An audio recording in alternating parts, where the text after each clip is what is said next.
Yeah, that's what I kind of want to ask you is, Planned Parenthood is kind of, it's obviously a hot topic, of course, and Mhm, mhm, everyone has their own viewpoint, but I feel like not of everyone course. understands what it is to some degree because you're talking about gender reassignment, you're also talking about abortion, but then you're also talking about all these social changes, and so I think I want to start off with like, what is not Planned Parenthood? Like, what is like, are there misconceptions that people believe Planned Parenthood is, and then maybe we can go off of what it's not to what it is.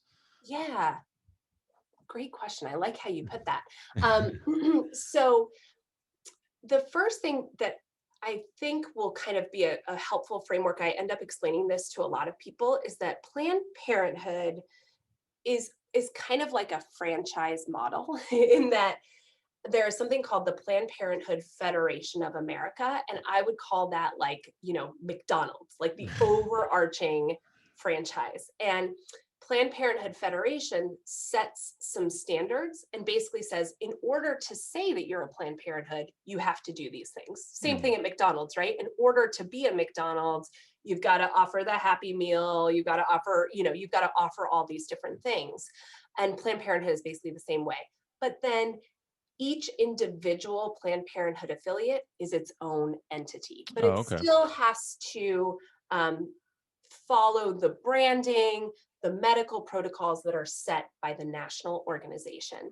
So I work for an organization that's called Planned Parenthood of Central and Western New York. So we offer services across, I like to call it the I-90 corridor of Western New York here. So basically Buffalo, Rochester, and Syracuse are kind of in a straight line on I-90. And we provide care in all of those cities and then in the communities in between those Mm, cities.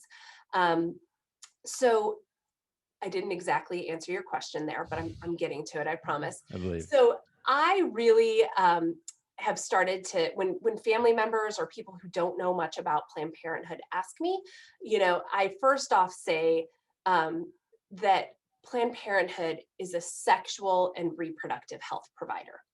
And I think that helps people to kind of back away from the sort of narrow view that they often see us in, which is basically like, you guys provide abortions, right? Like it kind of Right. gets narrowed down into that very small spectrum.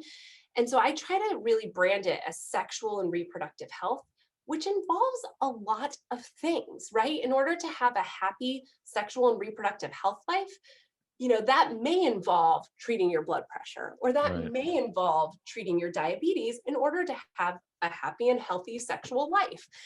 So, yes, it does involve birth control. And yes, it does involve abortion.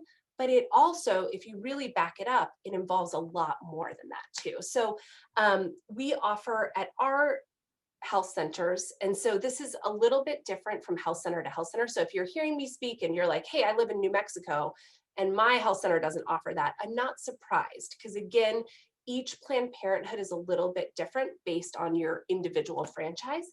So in our clinics, we offer comprehensive reproductive and sexual health services. So whether that's offering hormone care to gender diverse folks, offering abortion services, contraception services, STI services.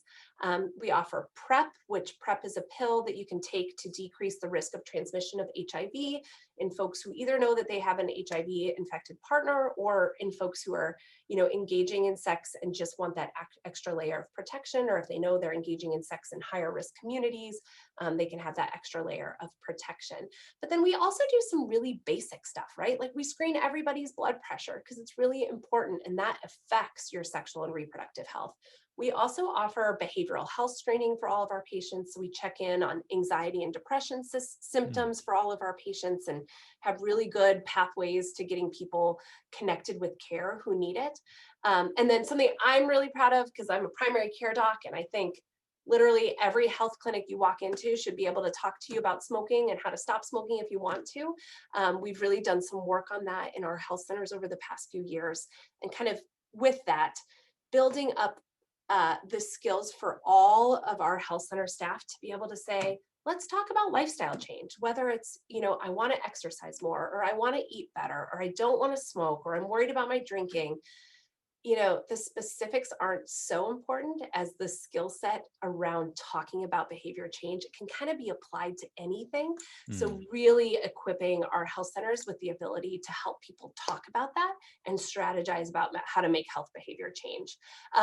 So, what I would say Planned Parenthood is not is just an abortion provider. I mean, I think that is really the biggest misconception out there is that all that we do is prescribe pills for contraception and then take care of your abortion.